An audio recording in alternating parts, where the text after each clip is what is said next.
ಅಹಲ್ಯಾಬಾಯಿ ಹೋಳಲ್ಕರ್ ಅವರ 300ನೇ ಜಯಂತ್ಯೋತ್ಸವದ ಅಂಗವಾಗಿ ಹೊಸಕೋಟೆ ನಗರದಲ್ಲಿ ಅದ್ದೂರಿಯಾದ ಜ್ಯೋತಿ ಯಾತ್ರೆಯನ್ನು ಹಮ್ಮಿಕೊಳ್ಳಲಾಗಿತ್ತು. ಹೊಸಕೋಟೆ ನಗರದ ಕುರುಪುರ ಪೇಟೆಯಲ್ಲಿರುವ ಸಂಗೊಳ್ಳಿ ರಾಯಣ್ಣ ಸರ್ಕಲ್ವರೆಗೆ ಪ್ರಮುಖ ಬೀದಿಗಳಲ್ಲಿ ರಥಯಾತ್ರೆ ಕಾರ್ಯಕ್ರಮವನ್ನು ಅದ್ದೂರಿಯಾಗಿ ವಾದ್ಯಗಳೊಂದಿಗೆ ಮೇಳ ಡೋಳುಗಳೊಂದಿಗೆ ಮಹಿಳೆಯರು ಕಳಶಗಳನ್ನು ಹೊತ್ತು ಅಹಲ್ಯಾಬಾಯಿರವರ ಭಾವಚಿತ್ರವನ್ನು ಮೆರವಣಿಗೆ ಮಾಡುವ ಮುಖಾಂತರ ಜ್ಯೋತಿ ಯಾತ್ರೆಯನ್ನು ಹಮ್ಮಿಕೊಂಡಿದ್ದರು. ಈ ಸಂದರ್ಭದಲ್ಲಿ ತಾಲೂಕು ಕುರುಬರ ಸಂಘದ ಅಧ್ಯಕ್ಷ ರಘುವೀರ್ ಅವರು, ಮಾಜಿ ಅಧ್ಯಕ್ಷರಾದ ಅಬಕಾರಿ ಶ್ರೀನಿವಾಸಯ್ಯನವರು, ಕುರುಬರ ಸಂಘದ ಕಾರ್ಯದರ್ಶಿ ಆರ್ ಮಂಜುನಾಥ್ರವರು, ಖಜಾಂಚಿ ರಾಜಣ್ಣನವರು, ಸಹ ಕಾರ್ಯದರ್ಶಿ ಕೆಂಪಣ್ಣ, ಚನ್ನಸಂದ್ರ ನಾಗರಾಜರವರು, ರಾಮಾಂಜನೇಯರವರು, ದಶರಥರವರು, ಗ್ಯಾಸ್ ದೇವರಾಜು ಸೇರಿದಂತೆ ಅನೇಕ ಮುಖಂಡರುಗಳು ಈ ಕಾರ್ಯಕ್ರಮದಲ್ಲಿ ಭಾಗವಹಿಸಿದರು.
ಈ ದಿನ ನಮ್ಮ ಬೆಂಗಳೂರು ಗ್ರಾಮಾಂತರದಲ್ಲಿರುವ ಹೊಸಕೋಟೆ ನಗರದಲ್ಲಿ ತುಂಬಾ ವಿಶೇಷವಾಗಿ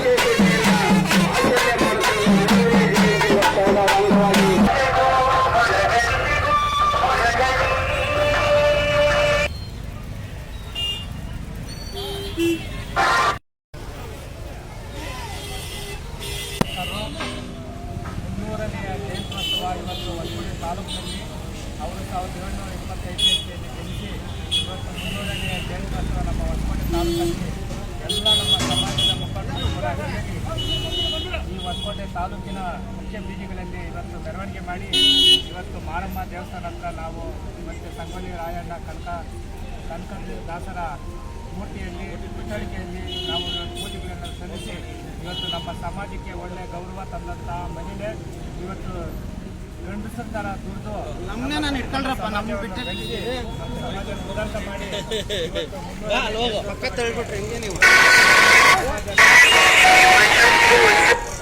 ಎಲ್ಲ ನಮ್ಮ ಸಮಾಜದ ಇವತ್ತು ಮುಖಂಡರು ಕೂಡ ಸೇರಿ ಹೊಸಕೋಟೆ ತಾಲೂಕಿನಲ್ಲಿ ಬಹಳ ಸಂಭ್ರಮ ಸಡಗರದಿಂದ ಆಚರಿಸಿದ್ದೇವೆ. ಇವತ್ತು ಆ ತಾಯಿಯ ಆಶೀರ್ವಾದ ಮತ್ತು ನಮ್ಮ ಸಮಾಜಕ್ಕೆ ಇದು ಶಾಂತಿಯಾಗಿ ಇರಲಿ ಅಂತ ಹೇಳಿ ನಾನು ಎಲ್ಲರಿಗೂ ನಾನು ಶುಭವನ್ನಾಗಿ ಆರೈಸ್ತೀನಿ. ಇವತ್ತು 300ನೇ ಜಯಂತ್ಯೋತ್ಸವಕ್ಕೆ ಎಲ್ಲ ನಮ್ಮ ರಾಜ್ಯದಾದ್ಯಂತ ರಾಷ್ಟ್ರೀಯ ಆದ್ಯಂತ ಇವತ್ತು ಆ ಅಮ್ಮ ಮಾಡಿರ್ತಕ್ಕಂಥ ಒಂದು ಸಾಧನೆಗೆ ಇವತ್ತು ನಾವೆಲ್ಲ ಮೆಚ್ಚಬೇಕು. ಅವರ ನೆಲೆಯಲ್ಲಿ ನಾವೆಲ್ಲ ನಡ್ಕೊಂಡು ಹೋಗ್ಬೇಕಂತ ಹೇಳ್ತಾ ಜೈ ಹಿಂದ್, ಜೈ ಅಹಲ್ಯಾಬಾಯಿ.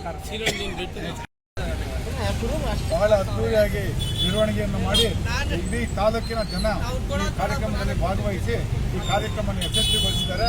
ಅಹಲ್ಯಾಬಾಯಿ ಹೊಳಲ್ಕರ್ಗೆ ಕಾರ್ಯಕ್ರಮದ ಬಗ್ಗೆ ಒಂದು 2 ಮಾತು ಮಾತಾಡೋಣ. ಅಹಲ್ಯಾಬಾಯಿ ಜಯಂತಿ ಏನಿದೆ, ನಮ್ಮ ಜಯಂತಿ ಏನಿದೆ,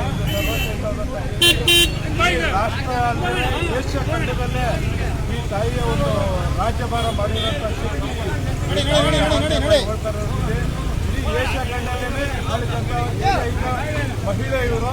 ಇಂಥ ಮಹಿಳೆ ನಮ್ಮ ಸಮಾಜದಲ್ಲಿ ಇರೋದು ಪ್ರದೇಶದಂಥ ಅಹಮದಾಬಾದ್ನಲ್ಲಿ 1725ನೇ ಇಸ್ವಿಯಲ್ಲಿ ಜನಿಸಿದಂಥ ಈ ಮಹಿಳೆ ಸುಮಾರು 8ನೇ ವರ್ಷಕ್ಕೆ ಮದುವೆ ಆಗ್ತಾರೆ.